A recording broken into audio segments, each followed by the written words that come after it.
Subscribe to our YouTube channel and press the bell icon to get the latest updates. नमस्कार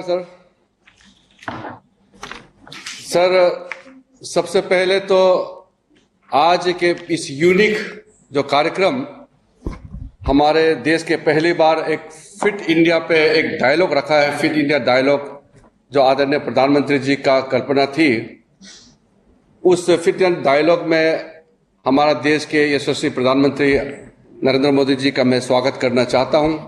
साथ में हमारे देश के कुछ जाने माने फिटनेस इन्फ्लुएंसर अपना अपना क्षेत्र से उभर के आए और बहुत देश में कामयाबी प्राप्त किया और लोगों को प्रोत्साहित किया।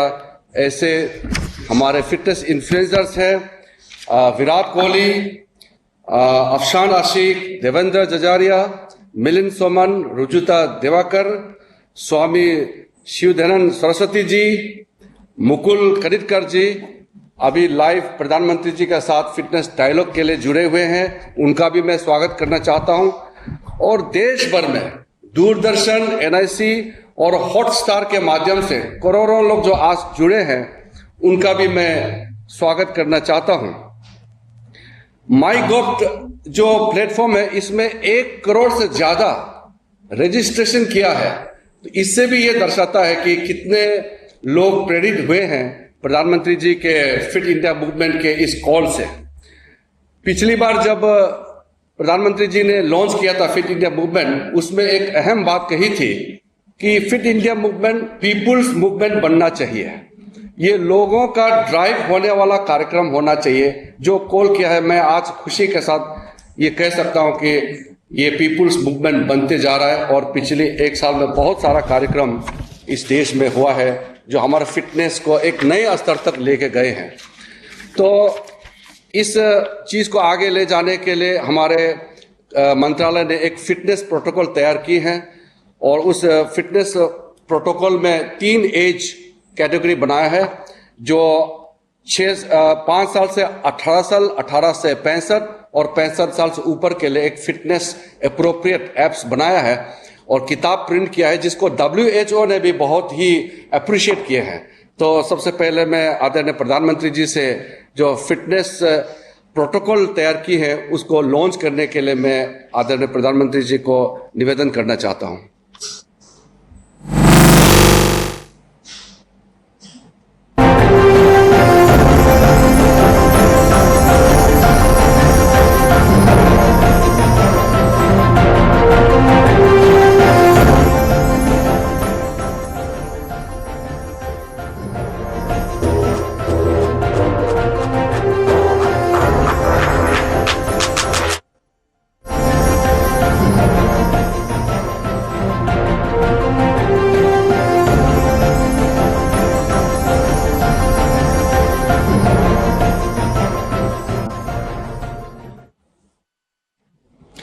धन्यवाद आदरणीय प्रधानमंत्री जी।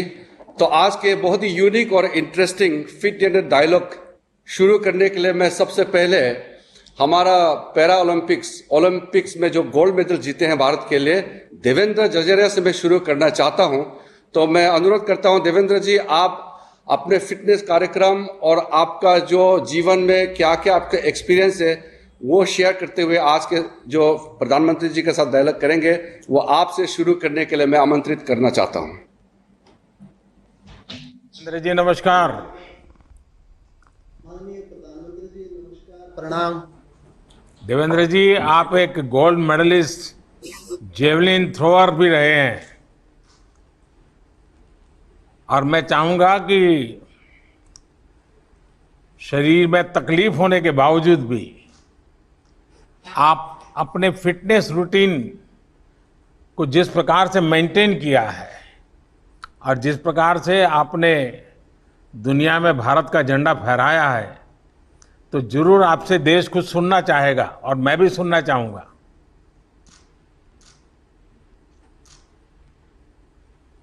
बिल्कुल, जब मेरी 9 साल की उम्र थी तो बिजली का करंट लगने से मुझे हाथ गंवाना पड़ा और मुझे ऐसा लगा कि जब हॉस्पिटल से मैं निकल रहा था तो ऐसा लगा कि मैंने सब कुछ खो दिया मेरी लाइफ में।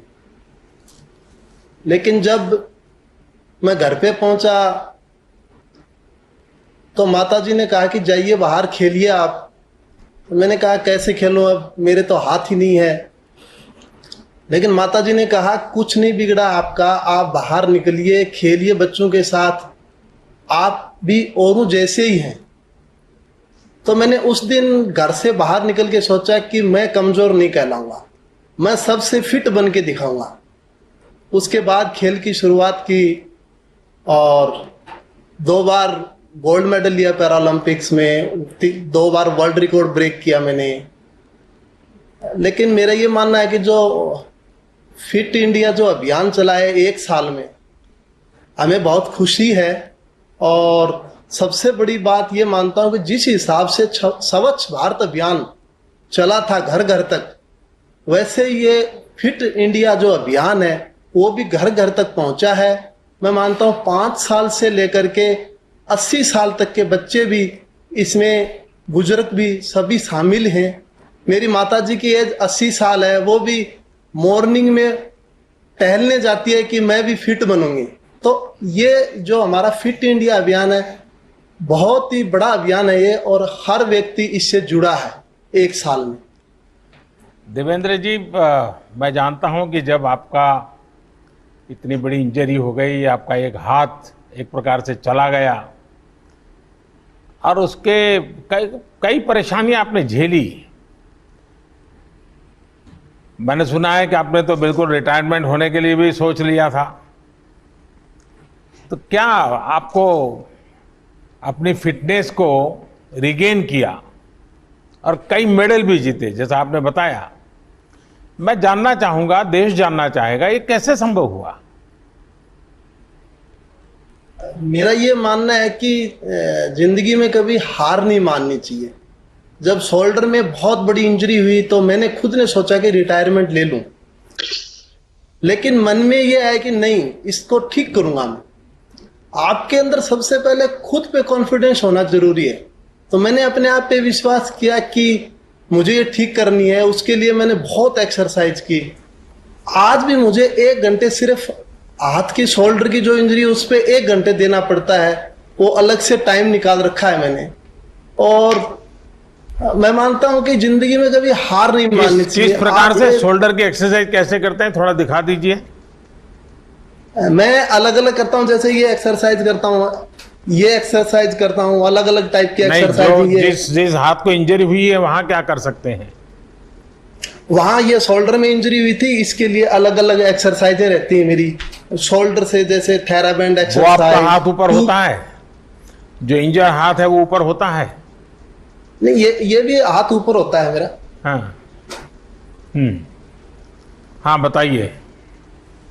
तो इसके लिए मैं अलग अलग एक्सरसाइज करता हूं। जैसे किसी टाइम में थेराबैंड तो मेरे पास नहीं थी, लेकिन मैं ट्यूब से भी एक्सरसाइज करता था। साइकिल ट्यूब लेके आते थे, हम खरीद के लेके आते थे, उससे एक्सरसाइज करते थे, क्योंकि उस टाइम में मेरे पास संसाधन बहुत कम थे। चलिए देवेंद्र जी, आपने तो एक बड़ा प्रेरक काम किया है और लोगों का हौसला भी बुलंद किया। और जब आपने बताया कि आपकी माताजी आज 80 साल की उम्र में भी टहलने जाती हैं, ये अपने आप में माँ के आशीर्वाद आप पर भी बने हैं। मेरी आपको बहुत शुभकामनाएं। आइए हम अब जम्मू कश्मीर चलते हैं, बेटी अफसान से बात करेंगे। अफसान ने वैसे अफसान, आपने तो फुटबॉल में कमाल करके दिखाया है और फुटबॉल के फैंस ज्यादातर कहते हैं band it like a Beckham, लेकिन मुझे भरोसा है कि अब वो कहेंगे S it like a Afsan. Thank you so much sir, thank you so much. मुझे यहाँ पे अपनी बात कहने का मौका दिया, मुझे इतने बड़े प्लेटफॉर्म पे लेकर आए आप। मुझे बहुत ही खुशी होती है कि मैं अपने जम्मू एंड कश्मीर स्टेट को रिप्रेजेंट करती हूँ, बिकॉज मैं अभी बेसिकली जम्मू कश्मीर से हूँ, बट मैं मुंबई के पीफा क्लब में खेलती हूँ एज अ गोलकीपर। तो मुझे बहुत खुशी होती है कि जब मेरे घर वालों ने मुझे सपोर्ट नहीं किया था, तब मैंने वो डिसीजन लिया कि नहीं, मुझे थोड़ा बहुत अपनी फैमिली के साथ, अपनी सोसाइटी के साथ स्ट्रगल करके इस चीज़ को आगे बढ़ाना चाहिए, ताकि हमारी सोसाइटी में भी थोड़ा चेंज आए। वो लड़कियों को आगे देखना चाहिए, जो आजकल बहुत ज़्यादा हो रहा है। मैं जब भी बाहर जाती हूँ तो लड़कियों को एक्सरसाइजेस करते हुए, वॉक करते हुए या ग्राउंड में देखती हूँ तो मुझे बहुत ही खुशी होती है कि हमारे JNK स्टेट की लड़कियां भी आगे आ रही है। Not even Jammu and Kashmir, all over country जितनी भी लड़कियां उनको आगे आना चाहिए, ना कि पीछे रहना चाहिए। हमें अपनी बात हर किसी के सामने रखनी चाहिए और खुद को फिट रखना चाहिए, जो बहुत ही बड़ी बात है, क्योंकि एज अ संसार में बोला जाता है कि औरत पे बहुत सारी चीजें डिपेंड करती है। जैसे औरत माँ होती है, बेटी होती है, किसी की बहू भी बनती है, तो उसको बहुत सारी चीजों से गुजरना पड़ता है। तो उस चीज के लिए एक लड़की को फिट रहना बहुत जरूरी है। मैं बताऊं जी, आपने जिस प्रकार से अचीव किया है, एक कश्मीर की बेटियों के लिए, देश के लिए भी एक इंस्पिरेशन है, लेकिन कश्मीर की बेटियों के लिए आप एक बहुत बड़ा इंस्पिरेशन बन गई हैं। और आपने खुद ने तो तपस्या की है, लेकिन कई बच्चियों को जीवन में कुछ कर दिखाने के लिए आपने उनको इंस्पायर किया है। इसलिए आप सचमुच में बधाई के पात्र हैं और मुझे विश्वास है कि आपको फॉलो करके देश भर में लड़कियां जरूर आगे आएंगी और आगे तक जाएगी। लेकिन आप तो गोलकीपर के रूप में भी काम करती हैं। जी सर, मैं एज अ गोलकीपर मेरा पोजीशन है। तो फिर तो आपको सिर्फ फिजिकल नहीं, थोड़ा मेंटल मुझे अलर्टनेस भी करना पड़ता होगा। फिजिकल और मेंटल और फ्लेक्सिबिलिटी पे ज्यादा ध्यान देना पड़ता है, क्योंकि एज ए कीपर मुझे बहुत सारे जंप्स, डाइव्स वगैरह करने पड़ते हैं। तो मुझे उस चीज के लिए खुद को बहुत ज्यादा फिट रखना, अपने बॉडी वेट को मेंटेन करना पड़ता है, ज्यादा ना हो कम ना हो, ताकि मैं जब भी हम गोल पोस्ट पे खड़े होते हैं तो कीपर एक ऐसा इंसान होता है जो पूरा मैच देख रहा होता है, हर एक प्लेयर पे उसकी नजर रहती है। तो कीपर पे आई गेस मुझे लगता है 60% गेम डिपेंड रहता है, वो पूरा अपनी टीम को चलाता है। तो कीपर का फिजिकली फिट रहना जरूरी नहीं, मेंटली फिट रहना भी बहुत जरूरी है। आप इसके लिए जो करती हैं कुछ बताओगी, ताकि हमारे देश के नौजवानों को आपका रूटीन कैसे होता है, कैसे करती हैं आप, थोड़ा सा उनको गाइड करिए। मैं मोस्टली मॉर्निंग सुबह 5:30 ग्राउंड जाती हूँ। ग्राउंड पे अपना वर्कआउट स्टार्ट करती हूँ। मॉर्निंग में 5:30 उठ के पहले मेडिटेशन करती हूँ, ताकि अपना माइंड कूल एंड काम रख सकूँ। मैं जो हमारे MS धोनी है, कैप्टन है इंडियन टीम के, एक्स कैप्टन रह चुके हैं, तो मैंने उनसे बहुत कुछ सीखा है, क्योंकि वो बहुत ही कामली काम करते हैं। As a captain, as a player, he is very calm, और मुझे उनकी वो जो कामनेस है खुद में लाना बहुत अच्छा लगता है, कि जैसे वो कामली काम करते हैं अपनी लाइफ में, हर एक को अपनी लाइफ में वैसे ही कामली काम करना चाहिए। अपने मेंटल स्ट्रेस को ज्यादा हाई नहीं करना चाहिए, अपने मेंटल स्ट्रेस को बैलेंस रखना चाहिए, ताकि जो दिन भर के काम होते हैं वो इजिली और स्ट्रेस फ्री कर सके। ठीक है, आजकल बच्चे फिजिकल एक्टिविटीज में शामिल होने के बजाय 24 घंटे स्क्रीन के सामने ही ज्यादा समय बिताते रहते हैं। प्रत्येक राज्य में फिट रहने की अपनी स्थानीय परंपरा रही है। आपने तो बचपन अपना, भले आज इस फुटबॉल को लेकर के आप मुंबई में आप काफी कुछ समय बिताती हैं, लेकिन हर एक राज्य की अपनी एक विशेषता होती है फिटनेस की। कश्मीर में वेदर भी हमेशा अनुकूल नहीं होता है, बहुत ही विपरीत रहता है।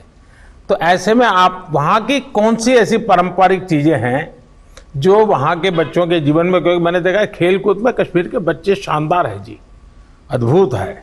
ये नेचुरल फिटनेस में वहाँ क्या ऐसे तौर तरीके हैं? मोस्टली हम एक हाई एल्टीट्यूड पे रहते हैं, तो यहाँ पे जो ब्रीथिंग का जो प्रॉब्लम होता है, जब हम बाहर जाते हैं, दूसरे स्टेट्स में खेलने जाते हैं, तो हमें वो ब्रीदिंग प्रॉब्लम नहीं होता। हमारा स्टेमिना जो होता है वो बहुत ही ज़्यादा अच्छा होता है उस लेवल के लिए जो हम यहाँ पे ट्रेनिंग करते हैं। और मैं वैली से बिलोंग करती हूँ, सब बोलते हैं पैराडाइज ऑन अर्थ है, तो डेफिनेटली पूरे चारों तरफ हमारी ग्रीनरी होती है जो हमें बहुत हेल्प करती है ब्रीथ करने में, हमें फ्रेश एयर मिलती है। That's very important for to breathe, कि हमें फ्रेश एयर मिलनी चाहिए, तो वो बहुत हेल्प करती है। और हमारे जो माउंटेन्स है, ऑल हमारे जो सराउंडिंग है माउंटेन से भरे पड़े हैं, तो डेफिनेटली उन चीज़ों से हमें बहुत हेल्प मिलती है। डेफिनेटली यहाँ पे ट्रैकिंग का बहुत ज़्यादा बच्चे ट्रैकिंग को बहुत दिलचस्पी लेते हैं ट्रैकिंग में, क्योंकि माउंटेन्स है, उन चीज़ों से हमें बहुत हेल्प मिलता है। और हमारी जो मोस्टली जो होती है मन की शांति के लिए नेचर होना बहुत ज़रूरी है। अफसाना, आपको बहुत शुभकामनाएं और आप देश का भी नाम रोशन कीजिए और हमारे कश्मीर का नाम भी रोशन कीजिए। बहुत बहुत बधाई आपको। Thank you so much sir. आइए मिलिंद जी से बात करते हैं।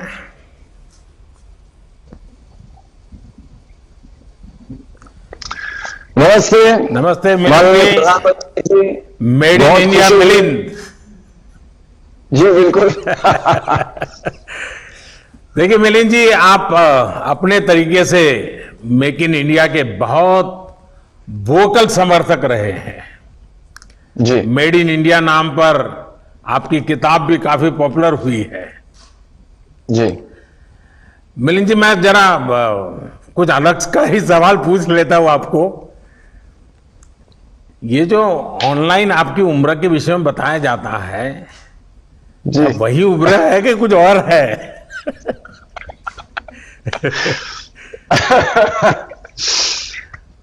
लोग मेरे हिसाब से पहली बात तो मैं ये कहना चाहूंगा, ये फिट इंडिया मूवमेंट जो बनाया गया है ये तो बहुत जरूरी है और बहुत ही अच्छा काम कर रही है। हमारे देश में ऐसा ट्रेडिशन और कल्चर नहीं है कि सबको फिट रहने के लिए एक एफर्ट करना जरूरी है, मेहनत करना जरूरी है। अभी लोगों के समझ में आ रहा है कि हेल्थ के लिए और फिट रहने के लिए एक मेहनत करने की जरूरत होती है। तो ये तो बहुत ही अच्छी बात है जो फिट इंडिया मूवमेंट फैला रही है। जो आपने मुझे क्वेश्चन पूछा, तो बहुत लोग मुझे पूछते हैं कि आपकी उम्र अभी 55 साल की है, तो मैं उनसे कहता हूं, और आप इतने मतलब आयरन मैन किया है, अल्ट्रामैन किया, मैराथन दौड़ते हैं, 100 किलोमीटर दौड़ते हैं, 400-500 किलोमीटर दौड़ते हैं। 2012 में मैं दिल्ली से बॉम्बे भी दौड़ा था। तो लोग पूछते हैं कि इतनी उम्र में आप ये कैसे कर सकते हो? तो मैं उनसे कहता हूं कि मेरी मां है, 81 साल की है अभी, तो वो जो कर सकती है वो मैं सोचता हूं जब मैं उनकी उम्र तक पहुंचूंगा मुझे वैसा बनना है। तो मेरी मां एक मिसाल है वैसे मेरे लिए भी और बहुत सारे लोगों के लिए भी। और मैं ये सोचता हूं कि हम भूल गए हैं कि नॉर्मल क्या है। फिटनेस जो चीज है वो हमारे लिए नॉर्मल क्या है। हम सब जानते हैं कि हमारे जो पूर्वज थे, हमारे दादाजी थे, उनके दादाजी थे, वो कितने फिट थे। वो चलते थे, 40 किलोमीटर चलते थे, 50 चलते थे। आज भी औरतें पानी लेने के लिए 40-40 किलोमीटर चलती हैं, अपना काम करती है, वो खेती में काम करती है। लेकिन शहरों में या जहां तक टेक्नोलॉजी फैल गई है, अभी इलेक्ट्रिसिटी है सबके पास, अभी सबके पास टेक्नोलॉजी है, इंटरनेट है, तो हम बैठते हैं और जितना हम बैठते हैं उतनी हमारी शक्ति कम हो जाती है, हमारा फिटनेस कम हो जाता है। तो जो नॉर्मल है एक इंसान के लिए कि कितना फिट रहना चाहिए नॉर्मली, कि 100 किलोमीटर आराम से कोई भी दौड़ सकता है, आराम से कोई भी चल सकता है। हम एक इवेंट करते हैं पिंकाथॉन औरतों के लिए, सिर्फ औरतों के लिए, जो 3 किलोमीटर से शुरुआत करती है और रेगुलर एक्सरसाइज के साथ वो फिर 100 किलोमीटर वो कर पाती है, और उनकी उम्र होती है 60, 65, 70। तो ये जो मूवमेंट है फिट इंडिया मूवमेंट, ये अभी लोगों के समझ में आ रहा है कि हमारी काबिलियत क्या है, हमारी शक्ति क्या है, और सिर्फ फिजिकल शक्ति नहीं, मेंटल शक्ति क्या है। मिलिंद जी, आपने सही कहा, fitness knows no age, no limit. और ये सच्चाई है। और मुझे किसी ने आपकी माताजी का वीडियो क्लिपिंग फॉरवर्ड किया था, अरे वाह, तो मैंने कम से कम 5 बार देखा होगा, वाह क्योंकि वाह, वो 81 उनका बर्थडे था और वो जी। 15 पुलअप्स कर रही है। पुशअप्स, जी हाँ, बिल्कुल। पुशअप कर रही हो। तो मैं हम एक दूसरे को बहुत इंस्पायर करते हैं जी। उन्होंने मुझे इंस्पायर किया। 60 की उम्र में उन्हें ट्रेकिंग शुरू की। ओहो। उन्होंने किलिमंजारो जो माउंटेन है वो चढ़ा, एवरेस्ट बेस कैंप किया 60 की उम्र के बाद। तो वो मुझे वो तो सबको इंस्पायर करती है। मैंने भी उनको पुशअप सिखाए, स्क्वाट सिखाए, एक्सरसाइजेस सिखाए, जो आज वो रोज करती है। तो मिलिंद जी, आपकी माताजी को मेरा विशेष प्रणाम। Thank you sir, thank you. और आप नेशनल स्विमिंग चैंपियन भी रहे हैं। जी। और बचपन में हम लोग, मुझे तो बड़ा, मैं अपने गांव में, मेरी फिजिकल एक्सरसाइज का एक ही क्षेत्र था, छोटा सा तालाब था, वहीं स्विमिंग करने चले जाना, वही हमारा जिम था। और ज्यादातर गांव के बच्चों के लिए तो यही होता है, लेकिन आपने इसको एक फिट इंडिया मूवमेंट का हिस्सा के रूप में प्रमोट किया। मैं इसको पसंद करता हूं और मैं आपको बधाई देता हूं। Thank you sir. आप फिटनेस के लिए स्विमिंग को यूज करते रहे हैं, क्या अभी भी उसमें समय देते हैं? तो मेरा एक कोई ऐसा रूटीन नहीं है, मुझे एक्सरसाइज करना पसंद है। मैं दिन में जितना भी समय मुझे मिलता है, 3 मिनट हो या 30 मिनट हो या 3 घंटा हो, जितना समय मुझे मिलता है मैं एक्टिविटीज करते रहता हूं। कभी कभी बहुत कम समय मिलता है और मैं लोगों से यही कहता हूं कि मैं कभी जिम नहीं जाता, मैं कभी मशीन यूज नहीं करता। अभी स्पोर्ट्स के लिए वो यूजफुल होता है जब आप कंपटीशन में होते हो, लेकिन अगर सामान्य रूप से आपको अगर फिट रहना है और हेल्दी बनना है तो आप घर पे भी आसान चीजों को लेके आप फिट और हेल्दी बन सकते हो। मैं लोगों से यही कहता हूं कि मैं घर पे 8 फुट बाय 10 फुट की जगह में मैं फिट रह सकता हूं और मैं मैराथन दौड़ सकता हूं, मैराथन के लिए मैं तैयारी कर सकता हूं। तो ये जरूरी नहीं, लोगों के समझ में कभी कभी बोलते हैं नहीं, फिट रहने के लिए इतना सारा करना पड़ता है, इतना समय की, इतनी समय की जरूरत होती है, जिम की जरूरत है, इसकी जरूरत है, उसकी। मैं जब दौड़ता हूं मैं जूते भी नहीं पहनता, वो मुझे अच्छा लगता है। तो मैं कहना चाहता हूं कि जो भी आपके पास है उसे लेके, जो भी आपके पास है उसे लेके भी आप फिट और हेल्दी बन सकते हो। सिर्फ एक मन में वो विचार चाहिए कि मुझे हेल्दी बनना है, मुझे फिट रहना है। तो वो कैसे रहना है? आसान चीजें हैं ये। बहुत लोग हमें कहते हैं कि नहीं आसान नहीं है, ये करना होता है, वो करना होता है। तो अंदर झांक के अपने आप को स्टडी करके मन को भी तन को भी हम बना सकते हैं, अपनी रूटीन, अपना एक्सरसाइज हम बना सकते हैं। और गए सालों में लोगों ने किया है। मैं कहता हूं आपसे, मैराथन रनिंग में हमारा जो नेशनल रिकॉर्ड है शिवनाथ सिंह जी का 1978 में बनाया था, वो भी बिना जूते के दौड़ते थे।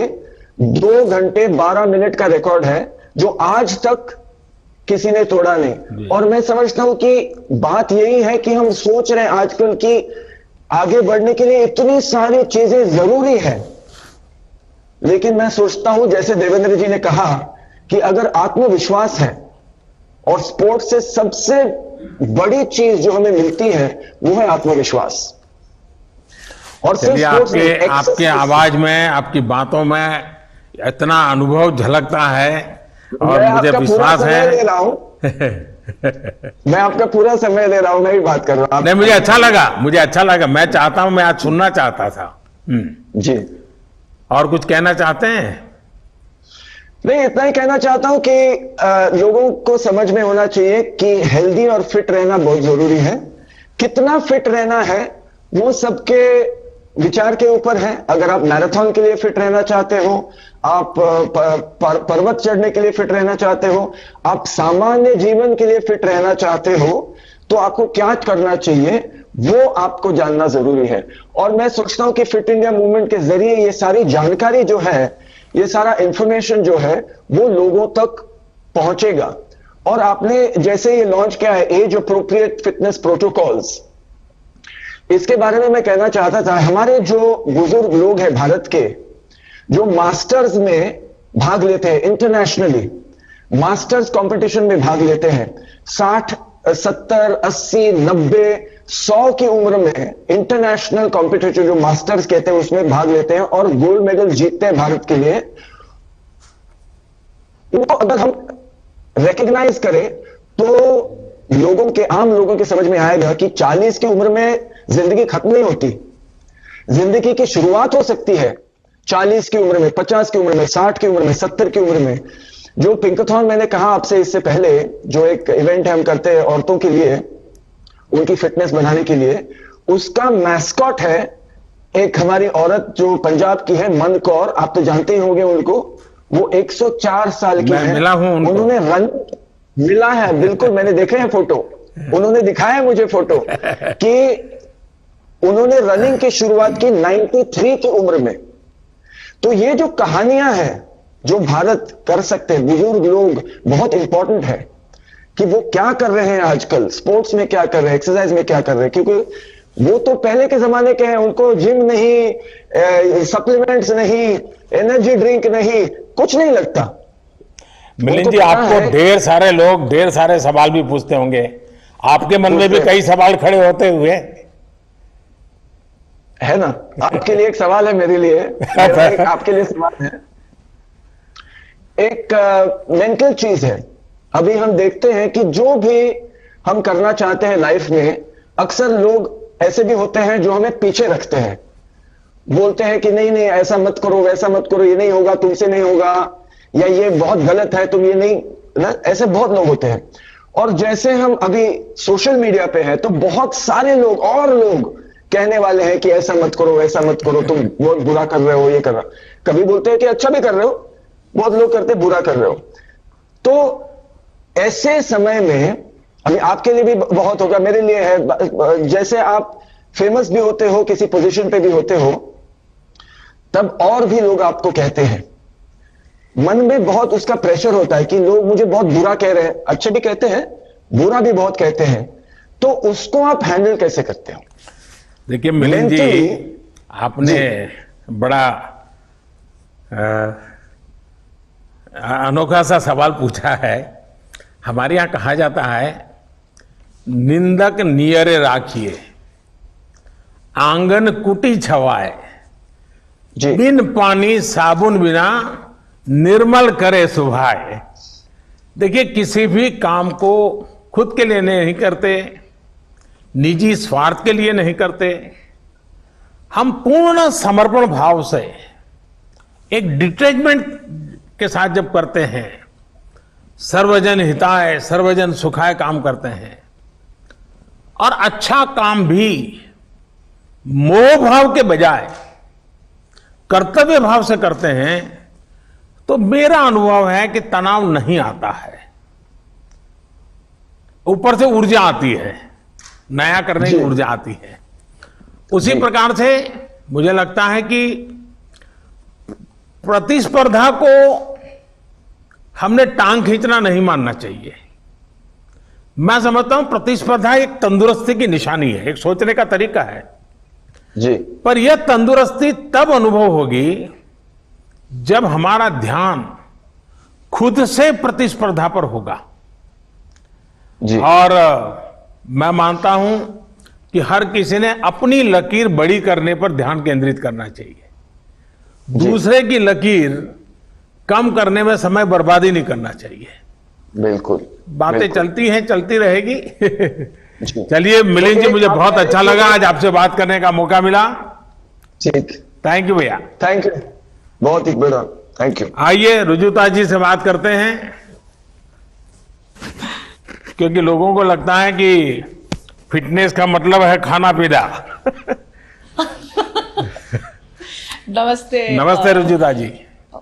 नमस्ते honourable Modi ji, thank you very much. यहाँ आके आपके साथ, आप सबके साथ मिलके और खास करके आपके साथ बातें करके बहुत अच्छा लगा। मुझे तो यही लगता है कि you know thanks to you आज दाल चावल घी को अप्रूवल मिल रहा है हर एक घर में। नहीं तो हम पहले यही सोचते थे कि फ्री में अपनी दादी नानी ज्ञान बांट रही है तो उसको क्यों रुजुता सुने? जी, आपका जो ईट लोकल थिंक ग्लोबल का जो मंत्र, मैं समझता हूं आज के लिए तो भारत के लिए बहुत एकदम से मेल खा रहा है। और ये काफी कुछ जो मैं बताता रहता हूं, वोकल फॉर लोकल, और उसको भी एक प्रकार से बल दे रहा है। और बिल्कुल आप तो हमेशा ईट लोकल के मंत्र को लेकर के हमेशा अपनी बात बताती हैं, और लोगों को आपकी बातों में रुचि भी है। तो मैं जरूर चाहूंगा कि आज बहुत बड़ी मात्रा में जब लोग सुन रहे हैं, तो ईट लोकल के पीछे आप क्या कहना चाहती हैं? ईट लोकल के पीछे मैं वही कहना चाहती हूँ जो आपने अब भी कहा कि हमारे यहाँ हमेशा कहा गया है कि सर्वजन सुखाय सर्वजन हिताय। तो जब हम लोकल खाएंगे तो हर कोई अलग अलग खाता है, तो उनके यहाँ का जो खाना है उनके रीजन के हिसाब से जो वहाँ पर बनता है वही लोग खाते। अगर खाएंगे तो वहाँ के फार्मर्स के लिए या वहाँ के लोकल इकोनॉमी के लिए भी अच्छा है, और ओवरऑल अर्थ के इकोलॉजी के लिए भी अच्छा है, और हमारे हेल्थ के लिए तो अच्छा है ही।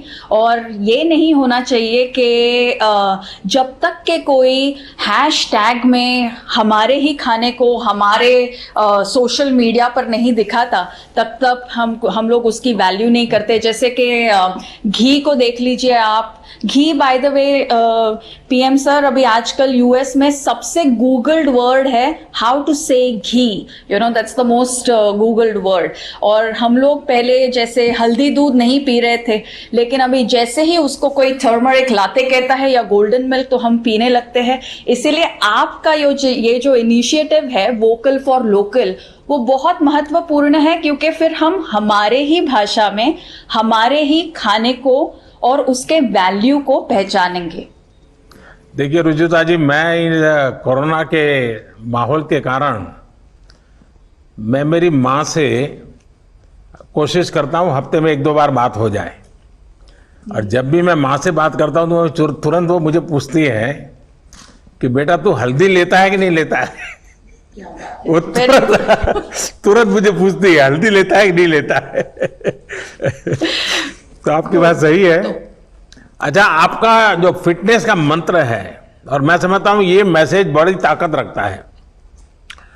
आप कहती है don't lose health, lose weight. जरा समझाइए क्या कहना चाहते हैं आप।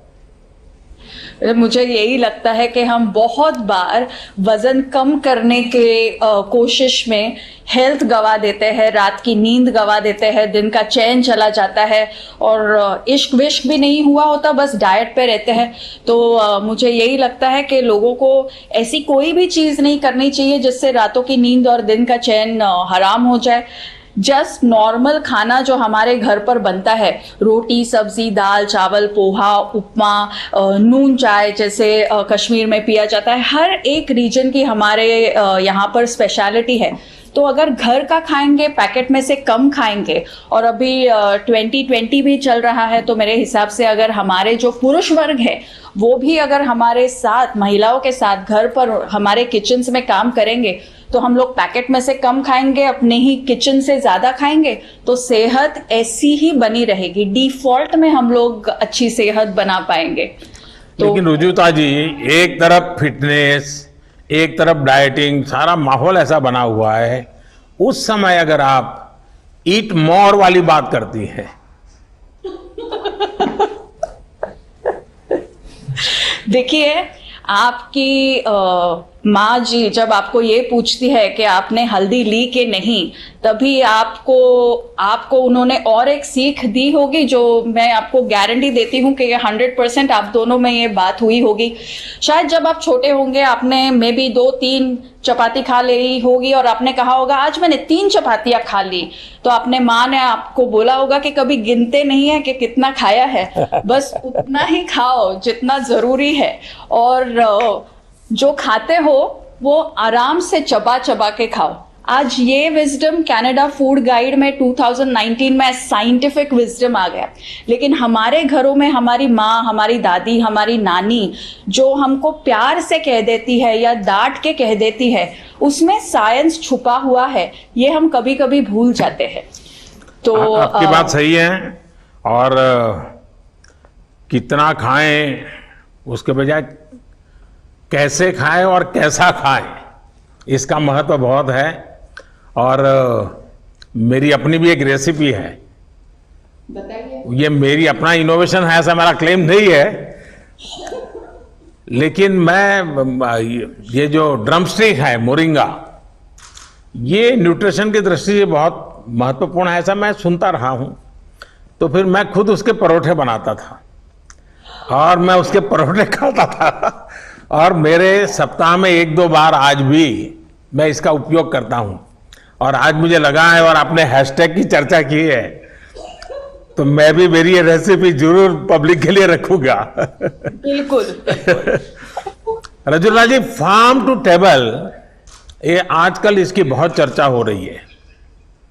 कई स्टार्टअप्स इस आधार पर आगे बढ़ रहे हैं। ये हमारे देश में सदियों पुराना विचार है, और जैसे आपने कहा कि भाई हर परिवार में ये परंपराएं थी, और अब धीरे धीरे 21वीं सदी का विचार भी बन गया है। मुझे पक्का विश्वास है कि आप जिन बेसिक चीजों को, यानी बैक टू बेसिक एक प्रकार से कहें, उसको प्रमोट कर रही हैं, और आपकी बात ज्यादा से ज्यादा लोगों तक पहुंचे, ये बहुत अच्छा होगा। और मुझे अच्छा लगा आज आपसे बातें कर करके। आपका बहुत बहुत धन्यवाद। आइए हम एक नई दुनिया में प्रवेश करना चाहेंगे। अब फिटनेस की दुनिया के अलग लोग यहां आए, लेकिन फिटनेस का एक अलग लेवल भी होता है। और मुझे खुशी है कि स्वामी शिव दयानंद सरस्वती जी, उन्होंने आज हमारे बीच आकर के हमें आशीर्वाद भी देने का और मार्गदर्शन करने के लिए स्वीकार किया है। आईआईटी दिल्ली से इंजीनियरिंग और एमआईटी से मास्टर करने के बाद आपने ये मार्ग चुना है। लोगों को जरूर आश्चर्य भी होता होगा, आदर का भाव भी आता होगा, और मुझे पक्का विश्वास है कि आपके संबंध में लोगों की जिज्ञासा भी बढ़ती होगी।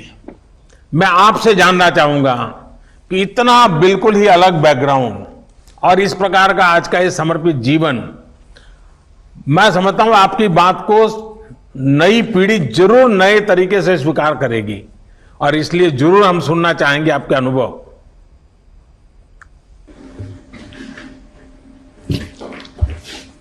हरिओम तत्सत। हरिओम तत्सत। बिहार योग विद्यालय और योग नगरी मुंगेर के नागरिकों की ओर से माननीय प्रधानमंत्री जी को और इस कार्यक्रम को देख रहे सभी लोगों को हमारा सादर नमस्कार, हार्दिक अभिनंदन। आपने जो प्रश्न किया माननीय प्रधानमंत्री जी, उसका उत्तर भी आप एक रूप से दे ही चुके हैं। सर्वजन हिताय और सर्वजन सुखाय का जो मंत्र आपने अपने जीवन का हम लोगों के सामने रखा है, वही एक प्रेरक, वही एक प्रोत्साहक का कार्य करता है और जीवन में समर्पण का एक क्षण लाता है। अपने बारे में कुछ ज्यादा कहना तो संकोचजनक होगा। मैं यहाँ केवल अपनी गुरु परंपरा के महान विभूतियों का उल्लेख करना चाहूँगा। उनके जीवन का उल्लेख करूँगा तो मेरे जीवन की बात भी अपने आप ही स्पष्ट हो जाएगी। हमारी गुरु परंपरा प्रारंभ होती है ऋषिकेश के स्वामी शिवानंद जी महाराज से। आप में से कई लोग जानते होंगे, वो मेडिकल डॉक्टर थे, उच्चतम डिग्रियां प्राप्त थी उनको, FRCS की उच्च डिग्री प्राप्त की थी उस जमाने में, और उस समय वो मलाया में काम करते थे और बहुत यश था, नाम था, धन था। लेकिन एक क्षण आया उनके जीवन में जब इस सर्वजन हिताय सर्वजन सुखाय की भावना से प्रेरित होकर मलाया से हिमालय आ गए, दिव्य जीवन संघ की स्थापना की। हमारे परम गुरु जो उनके शिष्य हुए स्वामी सत्यानंद सरस्वती जी, जिन्होंने बिहार योग विद्यालय की स्थापना की थी, वो अल्मोड़ा के रहने वाले थे, कुमाऊं के एक संपन्न जमींदार के पुत्र थे। सैकड़ों एकड़ जमीन थी। 19 बरस की आयु में सब छोड़ के अपने गुरु चरणों में आए और संन्यास्त होकर अपने गुरु आदेश का पालन करते हुए उन्होंने बिहार योग विद्यालय की स्थापना की। उनका गुरु आदेश यही था कि योग को नगर नगर डगर डगर फैलाना है, योग को प्रतिष्ठित करना है, और यही काम स्वामी सत्यानंद जी ने किया। और अंत में हम अपने गुरुदेव स्वामी निरंजनानंद जी की बात करना चाहेंगे। 4 वर्ष की आयु में वो अपने गुरु के पास रहने के लिए आ गए। 4 वर्ष की आयु, जिस समय बच्चे खिलौनों से खेल रहे होते हैं, उन्होंने सब कुछ छोड़ के अपना जीवन समर्पित किया अपने गुरु के काम के लिए, गुरु के मिशन के लिए। ऐसी महान हस्तियों के सामने तो हम किस खेत की मूली हैं। इतना ही कहेंगे कि उन्हीं की प्रेरणा, उन्हीं की शिक्षा को अपने सामने रखते हुए उनके पद चिन्हों पर चलने का एक छोटा सा प्रयास है। योग के माध्यम से जनमानस में हम जितना उत्थान ला सकें, जितनी एक सजगता ला सकें, जिससे लोग अपने जीवन को उत्तम, श्रेष्ठ, योगमय और सुंदर बना सकें, यही एक भाव है जो हमें प्रेरित करता है। स्वामी जी, आपने पुरातन शास्त्र परंपरा और आधुनिक विज्ञान, आप टेक्नोलॉजी से जुड़े इंसान हैं, बड़ा अद्भुत संयोग किया है। आपने आश्रम का एनवायरनमेंट और उसको एकदम से इंस्टीट्यूशनल लर्निंग, यानी एक अद्भुत कॉम्बिनेशन आपने आधुनिक भारत के लिए दिया है। मैं जरूर समझना चाहूंगा कि इतना बढ़िया कॉम्बिनेशन जो आने वाले दिनों में लोगों का ध्यान जरूर उस पर जाएगा, इसके पीछे की थोड़ी कल्पना मैं सुनना चाहूंगा। इसके पीछे की जो विचारधारा है, जो हमको प्रेरित करती है, वो हमारे सभ्यता और संस्कृति की प्राचीन गुरुकुल पद्धति है। गुरुकुल में छोटी उम्र से ही बच्चे आके रहते थे, वहीं गुरु के साथ रहते थे, तो पूरा एक आवासीय माहौल बनता था जिसमें न केवल बौद्धिक शिक्षा प्राप्त होती थी, मुख्य चीज थी कि वो अनुभवात्मक रहती थी। जो चीजें केवल सिद्धांत के तौर पर कही जाती थी, अब वो जीवन में उतरने का एक मौका मिलता था। तो हमारे आश्रम में भी यही एक शिक्षण की पद्धति है। हमारे आश्रम में जितने भी सत्र चलते हैं योग प्रशिक्षण के, वो पूर्णतः आवासीय होते हैं, क्योंकि हमारा मानना है कि योग मात्र एक अभ्यास नहीं है, वो एक जीवन शैली है, जीवन जीने की विधा है। और उसको केवल लेक्चर से या सिद्धांतों को सुनकर समझकर पूरी तरह आत्मसात कर पाना संभव नहीं, उसको जीना पड़ता है। और आश्रम वो एक माहौल, एक वातावरण उपलब्ध कराता है कि हम योग के इन सिद्धांतों को अपने जीवन में उतार सकें। तो वो जो अनुभवात्मक प्रशिक्षण है, वो हमने खुद अपने जीवन में देखा है। और अपने जो जितने भी विद्यार्थी आते हैं, शुरू में भले ही उनको थोड़ा सा अजीब लगता हो, क्योंकि सब काम स्वयं करते हैं, आश्रम में कहीं कोई सेवक नौकर नहीं, एक स्वावलंबन की भावना आती है। हम देखते हैं लड़के लड़कियां आते हैं, कभी अपना कपड़ा साफ नहीं किया, कभी बर्तन साफ नहीं किए, आश्रम में आके हर चीज स्वयं करनी पड़ती है। शुरू में अजीब लगता है, लेकिन जिस समय वो जाते हैं, कह के जाते हैं कि इस अनुभव ने हमारे जीवन में एक बहुत बड़ा सकारात्मक परिवर्तन लाया है। तो ये हमारे प्रशिक्षण की विशेषता है। स्वामी जी, जो बात सबसे इंटरेस्टिंग लगती है वो है आज के समय के हिसाब से योग को ढालना। जिस तरह से समय बदला है, लोगों की लाइफस्टाइल बदली है, आपने योग को उन जीवन शैली के साथ बहुत बहुत कुशलता से उसको फिट किया है। यानी जो आजकल के जो कॉमन प्रॉब्लम है, वो लोग कहते हैं टाइम नहीं है, दिखना नहीं, फलाना है, नहीं है, लेकिन उसमें भी आपने कुछ ना कुछ रास्ता खोजा है। अगर वो भी थोड़ा देशवासियों को आप गाइड करेंगे। बहुत अच्छा प्रश्न किया है आपने माननीय प्रधानमंत्री जी, क्योंकि जब योग सीखने और करने की बात आती है, लोगों की यही प्राय शिकायत रहती है, समय नहीं है। आसन प्राणायाम करना है, हमको 1 घंटे का समय लगेगा, इतना समय हम अपनी व्यस्त दिनचर्या में से नहीं निकाल सकते। इसी को मद्देनजर रखते हुए हमारे गुरु स्वामी निरंजनानंद जी ने एक योग कैप्सूल का सिद्धांत प्रतिपादित किया है। योग के छोटे छोटे अंग, जिनको आप अपने जीवन, दैनिक जीवन के अलग अलग समय पर अपने जीवन में शामिल करके योग का अधिकतम लाभ ले सकते हैं।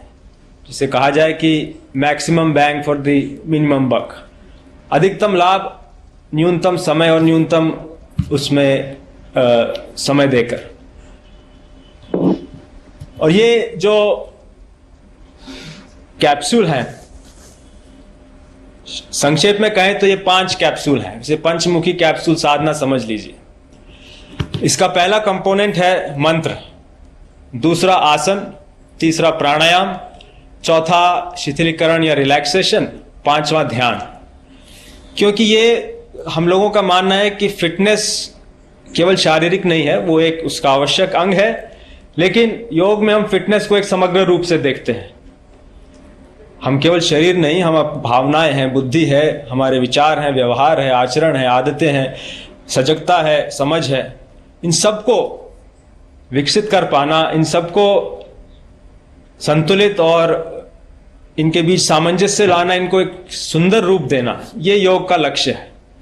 तो यदि इसको इस तरीके से किया जाए, मंत्रों की साधना का समय भी एक निर्धारित है। वो समय है कि सवेरे जगते ही, जिस समय आपने बिस्तर भी नहीं त्यागा हो, क्योंकि उस समय आपका अवचेतन मन सक्रिय है, सबकॉन्शियस माइंड।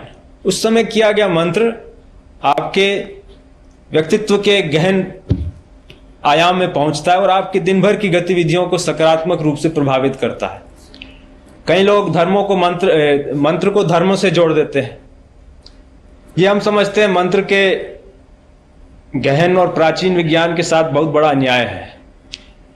मंत्र तो ध्वनि का विज्ञान है, धर्म तो बहुत बाद में आए, पर इन मंत्रों का प्रयोग करके, और सरल से मंत्र जो हमारी संस्कृति में शुरू से चलते आए हैं, महामृत्युंजय मंत्र है, गायत्री मंत्र है, दुर्गा जी के 32 नाम हैं, सरल से मंत्र जिनको यदि आप सवेरे एक प्रथम कैप्सूल के रूप में अपनी दिनचर्या का अंग बनाएं तो आप पाएंगे कि एक आश्चर्यजनक परिवर्तन आया है आपके मानसिकता में, आपके भावनात्मक प्रतिक्रियाओं में, आपके आध्यात्मिक विकास में।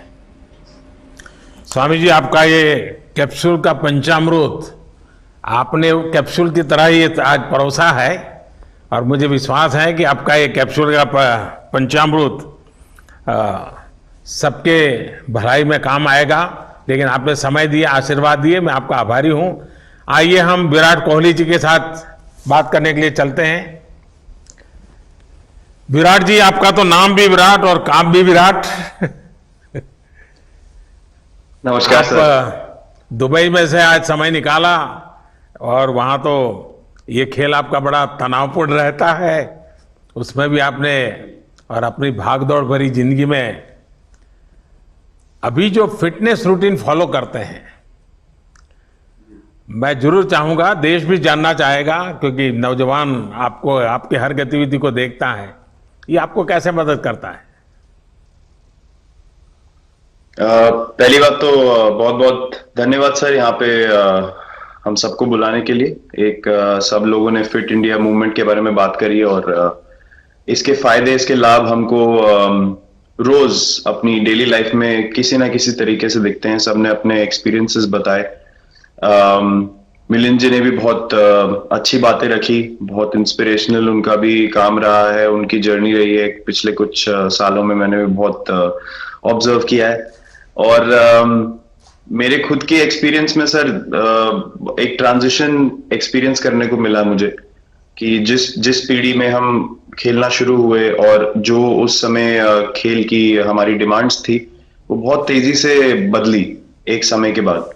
और मुझे ये एक्सपीरियंस हुआ कि जो एक हमारा सिस्टम बन चुका था, हमारा एक रूटीन बन चुका था, वो हमारे खेल के डिमांड्स के लिए सही नहीं था, और उसे बदलना जरूरी था, क्योंकि हमारा खेल बहुत तेजी से आगे बढ़ रहा था। और मुझे ऐसा महसूस हुआ कि हम कुछ फिटनेस के पॉइंट ऑफ व्यू से पीछे छूट जा रहे थे। हमारी स्किल में कभी कोई प्रॉब्लम नहीं थी। तो एक स्वामी जी ने भी बात रखी, आपने भी बात करी, मिलिंद जी ने भी पहले बताया, एक जो सेल्फ रियलाइजेशन की बात है कि आपको खुद से रियलाइज हो कि मुझे क्या बदलना है अपने अंदर।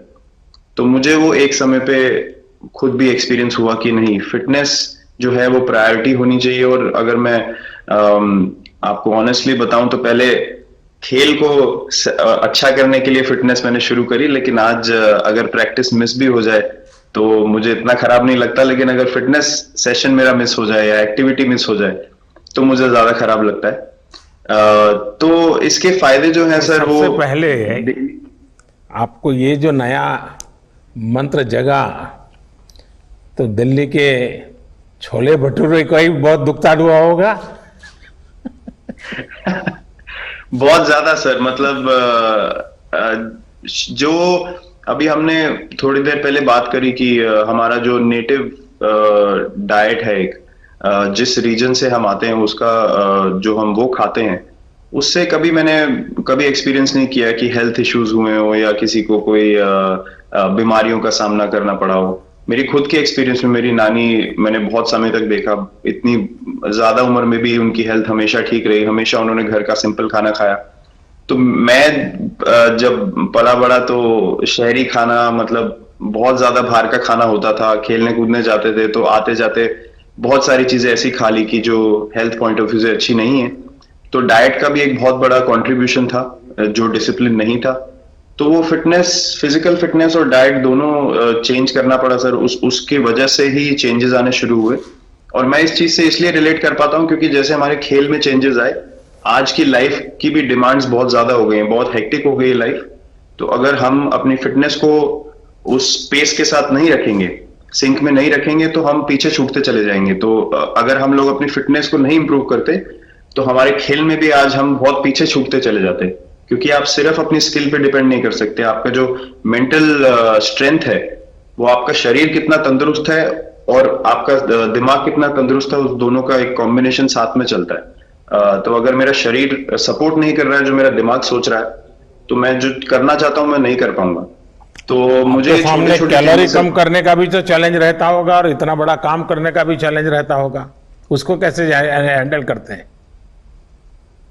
सर मैंने अभी जो अपने अनुभव में मैंने ये चीज एक्सपीरियंस करी है, वो ये है कि खाने के बीच में समय देना बहुत जरूरी है। हम लोग बहुत बार खाते हैं और फिर बड़ी मील के बाद वो छोटा पोटा खाते चले जाते हैं पूरा दिन। तो वो जो हमारा सिस्टम है उसको कहीं प्रोसेस करने का मौका ही नहीं मिलता खाने को, और रात तक हम खाते चले जाते। तो मैं जब छोटा भी था तो 11:30-12 बजे डिनर हो रहा है, उसके बाद मीठा खा के एकदम सो गए, कुछ एक्टिविटी नहीं, कुछ उसके बाद वॉक नहीं। तो आई थिंक ये छोटी छोटी चीजें जो है जो बहुत मैटर करती हैं कि आप अपने अंदर के सिस्टम को भी कितना समय दे रहे हैं उस खाने को प्रोसेस करने के लिए जो आप खा रहे हैं। तो उसके लिए अवेयरनेस बहुत जरूरी है कि आप किस वजह से कर रहे हैं। आप अपने आप को ओवरऑल फिट रखने के लिए कर रहे हैं या फिर सिर्फ वेट लॉस के लिए कर रहे हैं, जैसे अभी जूता जी ने बोला। तो प्रायोरिटी बहुत जरूरी है अपने दिमाग में कि आपकी इंटेंशन ठीक होनी चाहिए, फिर अकॉर्डिंगली आपके रिजल्ट्स भी वैसे ही आएंगे बाहर। मैंने सुना है कि इन दिनों टीम के लिए एक योयो टेस्ट हो रहा है। क्या ये कैप्टन को भी ये योयो टेस्ट करवाना पड़ता है कि आपको छुट्टी होती है? और योयो टेस्ट होता क्या है, क्या क्या करना पड़ता है? सर टेस्ट ये बहुत जरूरी था फिटनेस पॉइंट ऑफ व्यू से। अगर आप ग्लोबल फिटनेस लेवल्स की बात करें तो बाकी टीमों से हमारा लेवल अभी भी कम है, और हम चाहते हैं कि वो लेवल हम ऊपर लेके जाएं, जो एक बेसिक रिक्वायरमेंट है। आज की डेट में हम लोग फोकस करते हैं कि जैसे T20 मैच हो गया या वनडे मैच हो गया, वो एक दिन में खत्म हो जाता है। लेकिन अगर हम टेस्ट मैच की बात करें जो 5 दिन आपको खेलना है, हर शाम को आपको वापस जाना है, अगले दिन फ्रेश आना है, तो उस पॉइंट ऑफ व्यू से ये फिटनेस जो स्टैंडर्ड था वो बहुत जरूरी था। और मैं सबसे पहले मैं ही जाके भागता हूं, और ये कंडीशन है कि अगर मैं भी फेल हो जाऊंगा तो सिलेक्शन के लिए मैं भी अवेलेबल नहीं हूं। तो आई थिंक ये सिस्टम और ये कल्चर सेट करना बहुत जरूरी होता है। और उससे क्या होता है सर, ओवरऑल एक जो फिटनेस लेवल है टीम का बढ़ेगा। जैसे टेस्ट क्रिकेट में हमारा बहुत बार होता है कि आप थके हुए हैं, तीसरे दिन आके आपको, जैसे हमारे फास्ट बॉलर्स हैं आज की डेट में, वो दुनिया में सबसे ऊपर है, तो उनको अगर दूसरे तीसरे चौथे दिन आके वो एफर्ट डालना है फील्ड पे तो वो डाल सकते हैं। पहले क्या होता था, स्किल हमारे पास हमेशा से रही है, लेकिन शायद जो मैंने आपको बोला वो ट्रांजिशन मैंने जो एक्सपीरियंस किया, हम लोग वो जरूरी समय जो आता है जहां पे शरीर थक जाता है और टीम को आपकी जरूरत है, वहां पे परफॉर्मेंस जो है हमारी डिप हो जाती थी और दूसरी टीम जीत जाती थी। आज की डेट में हमारी फिटनेस की वजह से हम वो जरूरी समय में उस चीज को कैपिटलाइज कर पा रहे हैं और हमारे रिजल्ट्स उसी तरीके से आ रहे हैं। तो एक sir benchmark I think elite sports में होना जरूरी है, उससे एक फिटनेस विराट जी, मैं देख रहा हूं कि आपका टाइम मैनेजमेंट तो है ही है, लेकिन फिर भी आपकी एक्टिविटी इतनी नजर आती है ना, मैं भी कभी कभी फॉलो करता हूं, कभी थकान नहीं लगती क्या आपको? सर थकान अगर मैं ऑनेस्टली आपको बोलूं, थकान हर किसी को होती है। अगर आप फिजिकल एफर्ट करेंगे तो थकान होगी, लेकिन अगर आपका लाइफस्टाइल अच्छा है, अगर आप खा अच्छा रहे हैं, अगर आप फिटनेस रेगुलरली कर रहे हैं, आपकी रिकवरी अच्छी है, तो आपकी स्लीप अच्छी है, स्लीप पैटर्न्स अच्छे हैं, तो आपकी रिकवरी तेज होगी। तो अगर मैं थक रहा हूं और 1 मिनट में मैं दोबारा रेडी हो जा रहा हूं, तो वो मेरा प्लस पॉइंट है। तो आई थिंक वो मैंने एक चीज एक्सपीरियंस करी जो बहुत जरूरी हो जाती है। आपका ओवरऑल लाइफस्टाइल कैसा है उसके ऊपर बहुत डिपेंड करता है। विराट जी, बहुत अच्छा लगा मुझे, और मैं आपको, अनुष्का जी को और आपके दोनों के परिवार को निकट भविष्य की शुभ घड़ी के लिए बहुत बहुत शुभकामनाएं देता हूं। धन्यवाद sir, thank you so much. आइए मुकुल कानिटकर जी से बात करते हैं। ये मुकुल जी की दुनिया अलग है, जो उनसे बात करते ही हमें पता चलेगा मुकुल जी से। मुकुल जी, आपके हिसाब से आज के संदर्भ में आप फिटनेस का अर्थ क्या करते हैं? क्योंकि आप तो गीता और विवेकानंद और इन्हीं चीजों के आसपास अपनी बातें करते रहते हैं, तो उस बातों को कैसे समझाएंगे आप? हम भारतीय दृष्टि में, शिक्षा में, भारतीय दर्शन में फिटनेस को या स्वास्थ्य को एक समग्र दृष्टिकोण से देखते हैं। It's a complete concept. केवल शरीर के स्वस्थ होने की बात नहीं है, मन, बुद्धि और उससे भी महत्वपूर्ण भावना का स्थान फिटनेस में बहुत बड़ा होता है। और एक पक्ष जिसको आज वर्ल्ड हेल्थ ऑर्गेनाइजेशन भी ध्यान में देता है हेल्थ की डेफिनेशन में, वह पक्ष है सामाजिक स्वास्थ्य का पक्ष। और इसलिए आपने ये जो एक बहुत महत्वपूर्ण और फिट इंडिया मूवमेंट शुरू किया, स्वस्थ भारत का ये अभियान शुरू किया है, क्योंकि पूरा समाज स्वस्थ होने का प्रयास करेगा तब व्यक्ति स्वस्थ रह पाएगा, अकेले के प्रयास करने से नहीं होगा। इसलिए ये जो एक कल्चर डेवलप हो रहा है स्वास्थ्य का, ये बहुत महत्वपूर्ण है। और हमको तो बहुत खुशी होती है, भगवत गीता कहती है यद्यद् आचरति श्रेष्ठ तत्त देवेतरो जनः। और देश के प्रधानमंत्री जब संसद में खड़े होकर के सूर्य नमस्कार का बखान करते हैं, तब सारा देश प्रेरणा लेता है सूर्य नमस्कार की। मैंने 4 साल की उम्र में माँ को सूर्य नमस्कार करते हुए देखा और उनका अनुसरण करते करते सूर्य नमस्कार सीखा, और तब से सूर्य नमस्कार एक दिन भी बिना रुके कर रहा हूँ। और आज मध्य प्रदेश में हर स्वामी विवेकानंद जयंती को 12 जनवरी को आकाशवाणी से सूर्य नमस्कार का संचालन होता है, और 1 करोड़ से ज़्यादा स्कूली छात्र 2007 से लगातार सूर्य नमस्कार करते हैं। इसलिए आपका वो सूर्य नमस्कार का वीडियो देख करके इतना आनंद हुआ, और ऐसा लगा कि अब इस देश के सर्वोच्च स्थान से भी सूर्य नमस्कार की बात हो रही है। तो समर्थ रामदास के बाद आपकी याद आई कि आपने ऐसा एक बहुत अद्भुत मंत्र दिया। मुकुल जी, आप इतने सालों से युवाओं के बीच में गीता स्वाध्याय करते आ रहे हैं, आपको क्या लगता है, जैसे आपने कहा कि भी एक मध्य प्रदेश का सूर्य नमस्कार की सफलता, और आप जिस मिशन को लेकर काम करते हैं, आपको क्या लगता है? भगवत गीता 2 वीरों के बीच का संवाद है, श्री कृष्णार्जुन संवाद है।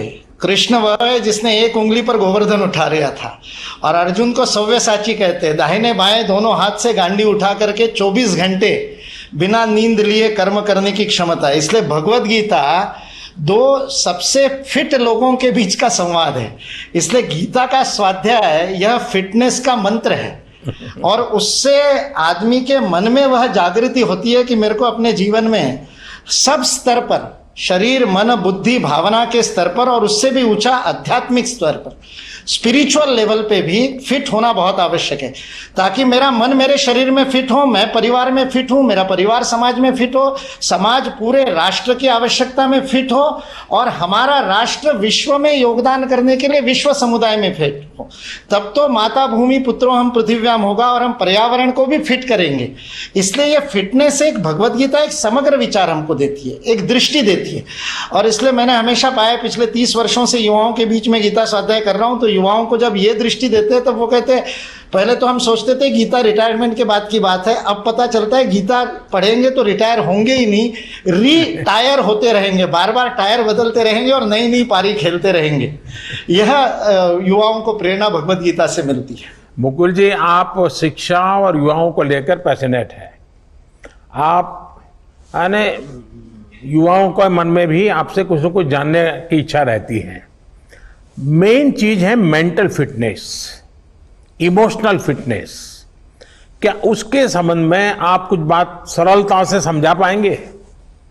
जी, बहुत बढ़िया। आपको पहले तो एक इस बात के लिए बधाई दे दूं कि राष्ट्रीय शिक्षा नीति में आपने फिटनेस को, खेल को, योग को एक्स्ट्रा करिकुलर से करिकुलर में लेकर के आए। अब ये पाठ्येतर गतिविधि नहीं बन गई, अब ये पाठ्यक्रम का अंग बन गई है, अब उसके क्रेडिट मिलेंगे। ये एक बहुत अद्भुत क्रांतिकारी काम इस राष्ट्रीय शिक्षा नीति 2020 में हुआ है, उसके लिए आपको बहुत बड़ी बधाई। मैं से हम की प्रक्रिया है, ये जो व्यक्ति केंद्रित विचार के कारण फिटनेस में गड़बड़ होती है, चाहे वो फिर आहार की बात हो, चाहे विहार की बात हो, चाहे व्यायाम की बात हो।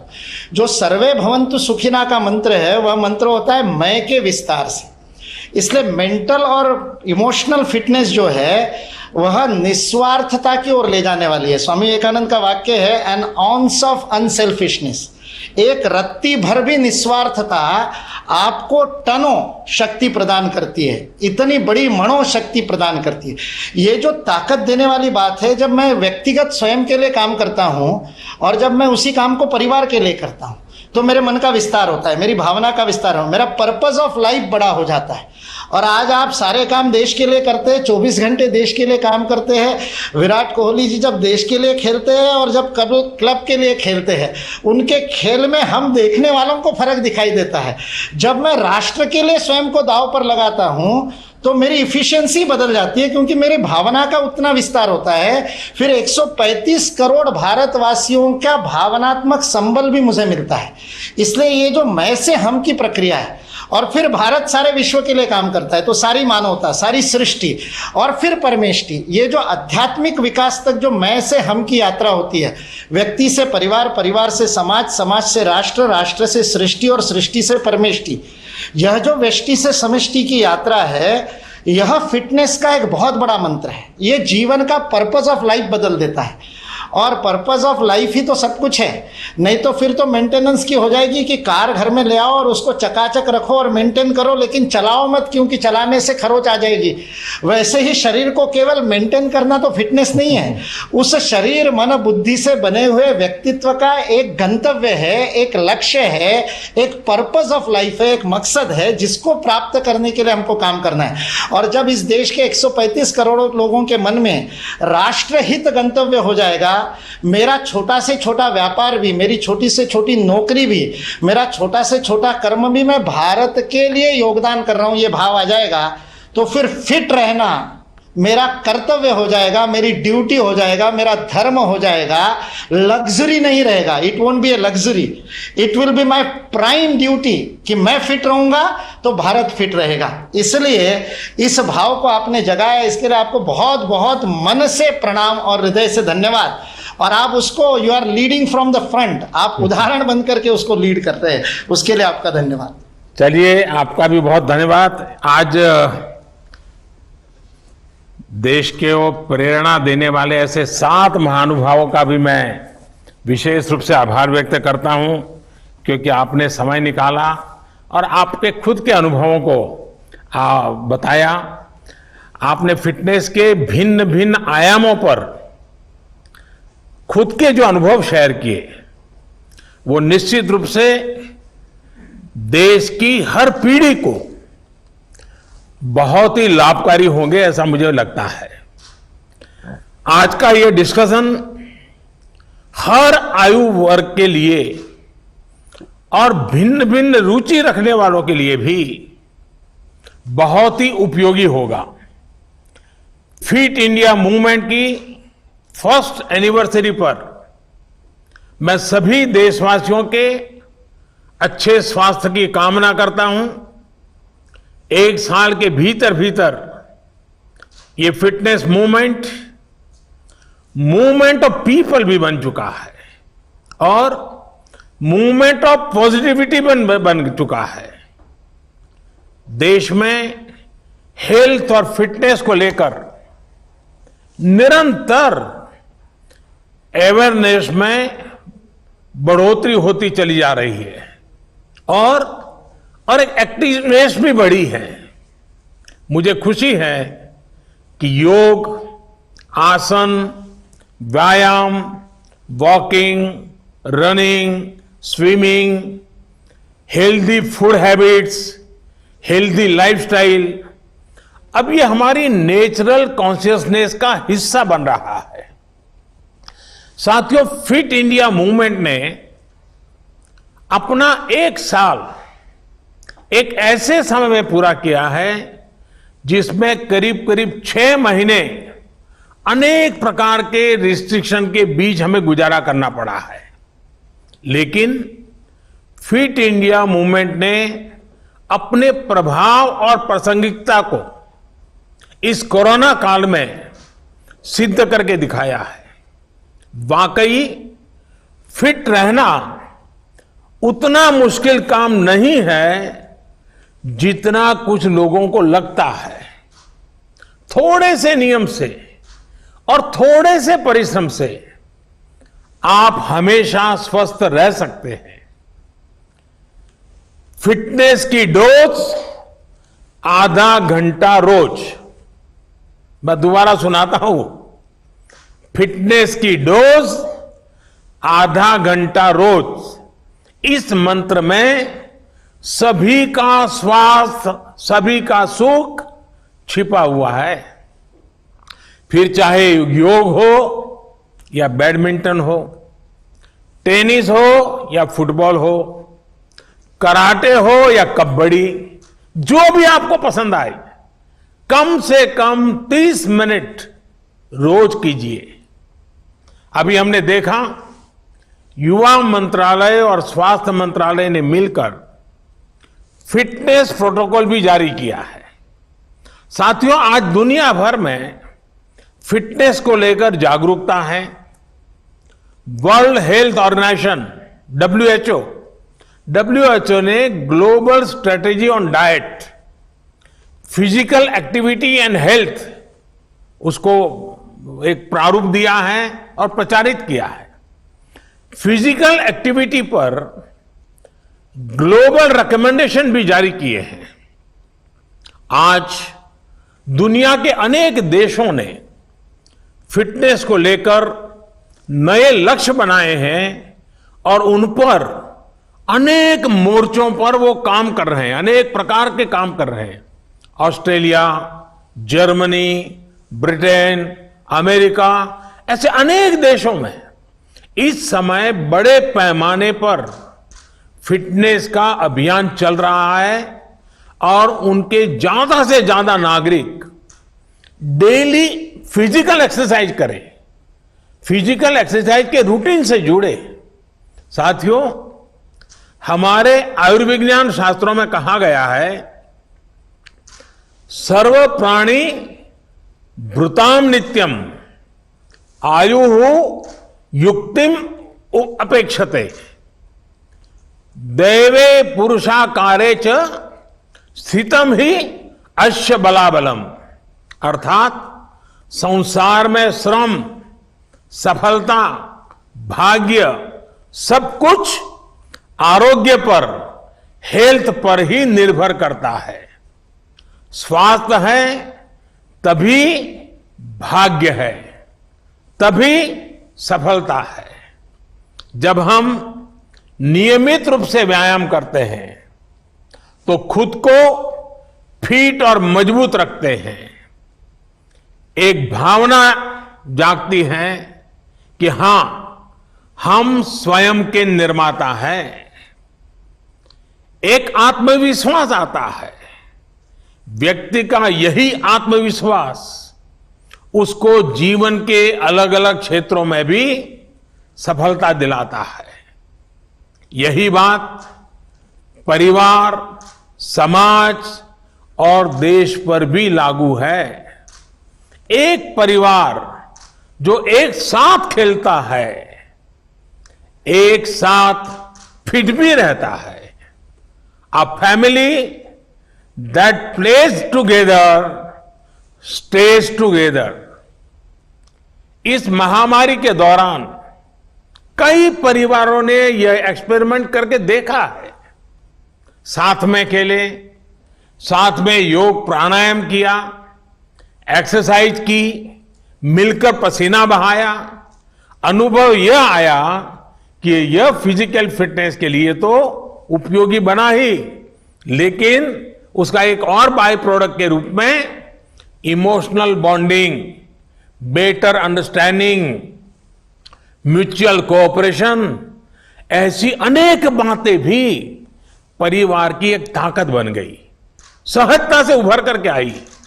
आमतौर ये भी देखने में आता है कि कोई भी अच्छी आदत होती है उसे हमारे माता पिता ही हमें सिखाते हैं, लेकिन फिटनेस के मामले में अब थोड़ा उल्टा हो रहा है। अब युवा ही इनिशिएटिव ले रहे हैं और माता पिता को भी एक्सरसाइज करने, खेलने के लिए मोटिवेट करते हैं। साथियों, हमारे यहां कहा गया है, मन चंगा तो कठौती में गंगा। ये संदेश स्पिरिचुअली और सोशली तो महत्वपूर्ण है ही, लेकिन इसके और भी गहरे निहितार्थ भी जो हमारी डेली लाइफ के लिए बहुत जरूरी है। इसका एक ये भी मतलब है कि हमारी मेंटल हेल्थ भी बहुत इंपॉर्टेंट है। यानी sound mind is in A sound body, इसका उल्टा भी उतना ही सही है। जब हमारा मन चंगा होता है, स्वस्थ होता है, तो ही शरीर भी स्वस्थ रहता है। और अभी चर्चा में आया था कि मन को स्वस्थ रखने के लिए एक अप्रोच है मन को विस्तार देना। संकुचित मैं से आगे बढ़कर जब व्यक्ति, परिवार, समाज और देश को अपना ही विस्तार मानता है, उनके लिए काम करता है, तो उसमें एक आत्मविश्वास आता है। मेंटली स्ट्रांग बनने के लिए ये एक बड़ी जड़ी बूटी का काम करता है।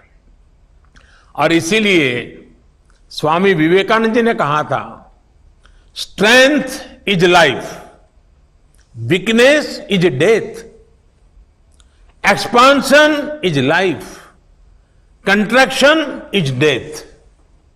आजकल लोगों से, समाज से, देश से जुड़ने और जुड़े रहने के लिए तरीकों की, माध्यमों की कमी तो बिल्कुल नहीं है, भरपूर अवसर है।